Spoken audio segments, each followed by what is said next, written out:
आपण पाहत आहात RK न्यूज, बातमी तुमची, आवाज आमचा। पुराच्या साक्षीने श्री क्षेत्र नृसिंहवाडीत चालू वर्षातील पहिला दक्षिण द्वार सोहळा। दिगंबराच्या जयघोषात भाविकांचे पवित्र स्नान। दर्शनासाठी पहाटेपासून मोठी गर्दी। कृष्णा व पंचगंगा नदीच्या पाणलोट क्षेत्रात सुरू असलेल्या मुसळधार पावसामुळे वाढलेल्या पुराच्या पाण्याने श्री क्षेत्र नृसिंहवाडी येथील श्री दत्त मंदिराला सोमवारी चारही बाजूनी वेढा घातला। त्यानंतर मंगळवारी पहाटे 3:30 वाजता चालू वर्षातील पहिला दक्षिण द्वार सोहळा संपन्न झाला। सोहळ्याची माहिती प्रसारित होताच सांगली, कोल्हापूर, इचलकरंजी, मिरजसह परिसरातील हजारो भाविकांनी पहाटेपासून स्नान व दर्शनासाठी मोठी गर्दी केली होती। दक्षिण द्वार सोहळा सुरू होताच दिगंबरा दिगंबरा श्रीपाद वल्लभ दिगंबरा तसेच श्री गुरुदेव दत्तच्या जयघोषाने मंदिर परिसर दुमदुमून गेला। श्री दत्ताच्या चरणांना स्पर्श करून दक्षिण द्वारातून वाहणाऱ्या कृष्णा नदीच्या पवित्र प्रवाहात स्नान करण्यासाठी भाविकांनी उत्स्फूर्त गर्दी केली।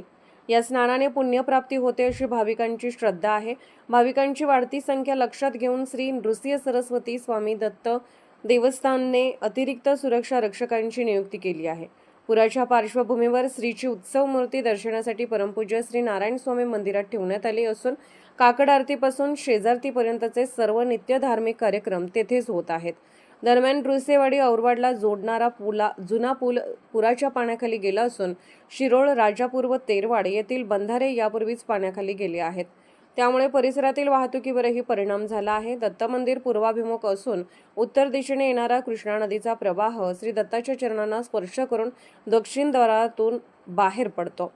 या दुर्मिळ घटनेलाच दक्षिण द्वार सोहळा म्हटले जाते। नदीची पाणी पातळी आणि मंदिराच्या गर्भद्वाराची उंची यावर हा सोहळा अवलंबून असल्याने तो नेमका कधी सुरू होईल किंवा कधी संपेल हे निश्चित सांगता येत नाही।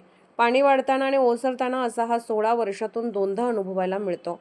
देवस्थान समितीने दिलेल्या माहितीनुसार दररोज सायंकाळी धुपारतीनंतर कृष्णा नदीची पूजा व इंदुकोटी स्तोत्राचे पठण केले जाणार असून अन्नछत्रातील महाप्रसादाची सेवाही नदीचे पाणी मंदिर परिसरात राहेपर्यंत नियमित सुरू राहणार आहे।